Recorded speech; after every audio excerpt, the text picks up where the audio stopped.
বাংলাদেশে কোনো রকমের মব কালচার আর থাকবে না।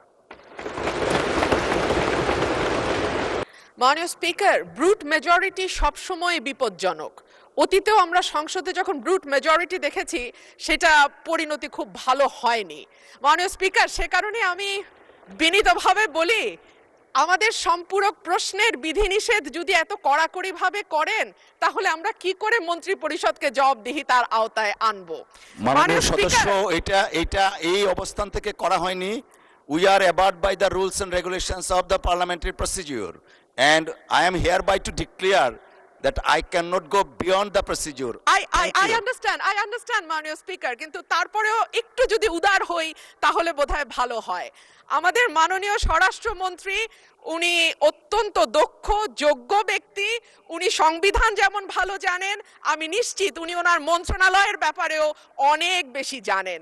সে কারণেই একেবারে সম্পূরক প্রশ্ন ঠিক ওই মূল প্রশ্নের আঙ্গিকে না হলেও আমি মাননীয় স্বরাষ্ট্রমন্ত্রীর দৃষ্টি আকর্ষণ করে বলছি, বাংলাদেশের মানুষের কপাল এমন যে মরার উপর খাড়ার ঘা সব সময়ই থাকে। দীর্ঘ 15 বছর গুম, বিচার বহির্ভূত হত্যা, হেফাজতে নির্যাতন, নেতাকর্মীদের ধরে নিয়ে গিয়ে পা ভেঙে ফেলা, অসুস্থ করে দেওয়া, এই কালচার ছিল। এরপরে অন্তর্বর্তীকালীন সরকারের সময় মাননীয় স্পিকার আমরা দেখলাম মব কালচার। 2024-এর সেপ্টেম্বর থেকে 2026-এর জানুয়ারি পর্যন্ত মাননীয় স্পিকার আমাদের যেই পরিসংখ্যান সেটা বলছে যে 250-300-র উপরে মানুষ নিহত হয়েছে এই মবের খপ্পরে পড়ে।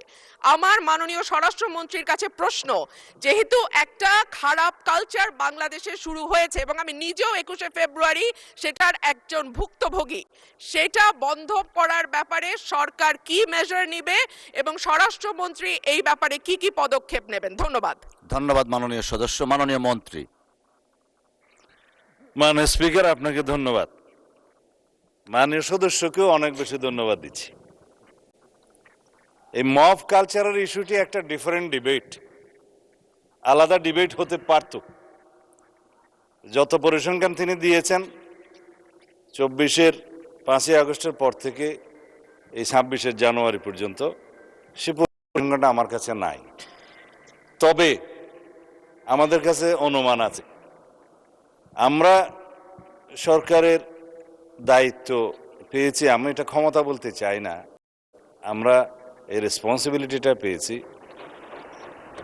এই দায়িত্ব নেওয়ার পর থেকে আজকে আমরা প্রায় 45 দিনও এখনো হয় নাই, 1.5 মাস হয় নাই। এর মধ্যে ঠিক মব নয়, মবের মতো, কারণ এখানে ডেফিনিশন আলাদা করতে হবে। কোনটা গাইবান্ধার পলাশবাড়িতে থানায় গিয়ে হামলা, সেটা কি মব হবে? নাকি কোনটা 21শে ফেব্রুয়ারিতে মাননীয় সদস্যের উপরে হামলা হয়েছে সেটা কি মব হবে? নাকি উত্তরা একটা বিজনেস সেন্টার, উত্তরা স্কোয়ার সম্ভবত নাম, সেখানে ঘেরাও করে দোকানপাট ভঙ্গ করেছে, সেটা কি মব হবে? সব কিছুকে মব বলা ঠিক হবে না।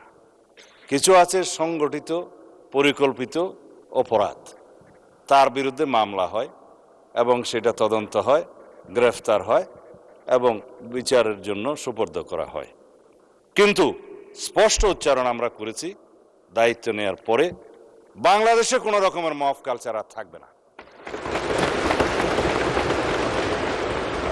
রাস্তাতে যে কোনো দাবি নিয়ে মহাসড়ক সড়ক অবরোধ করে দাবি আদায়ের যে প্রবণতা ইন্টারিম গভর্নমেন্টের সময় দেখা গিয়েছে, ক্ষেত্র বিশেষে সেই গভর্নমেন্টের দুর্বলতার কারণে ইন্সপায়ার্ড হয়েছে, সেটাকে আমরা আর কখনো অ্যালাউ করব না। গণতান্ত্রিক প্রক্রিয়া হিসেবে দাবি থাকবে, সেই দাবির জন্য সংশ্লিষ্ট কর্তৃপক্ষের কাছে, মন্ত্রণালয়ের কাছে, ডিপার্টমেন্টের কাছে অবশ্যই দাবিনামা স্মারকলিপি দেয়া যাবে। সেই জন্য জনমত সৃষ্টির জন্য সেমিনার, সিম্পোজিয়াম আয়োজন করা যাবে এবং প্রয়োজনে সেটা একটা জনসমাবেশের মাধ্যমে প্রকাশ করা যাবে এবং অ্যাসোসিয়েশন রাইট টু স্পিকস, এগুলো আমরা এনশিওর করব, সেটা করা যাবে। It's Democratic culture. কিন্তু মবের মাধ্যমে যেন আমরা সবাই এই সমস্ত দাবি আদায়ের প্রবণতা থেকে বেরিয়ে আসি। যখন সেটা মব হবে, মবের ডেফিনিশন আলাদা, স্পেসিফিক ক্রাইম হবে, ক্রাইমের ডেফিনিশন আলাদা, কোথাও থানায় গিয়ে আক্রমণ হবে, সেটা আলাদা। আমি এই প্রসঙ্গটা এখানে তুলছি না, কারণ এটা একটা রাজনৈতিক বক্তব্য তখন হয়ে যাবে। কোনোদিন যদি সেই বিষয়ে কেউ নোটিশ দেয় সেটা করব, অথবা আমারও ইচ্ছা আছে 2-1 দিন পরে 300 বিধিতে আমি একটা বিবৃতি দেব। ধন্যবাদ মাননীয় স্পিকার।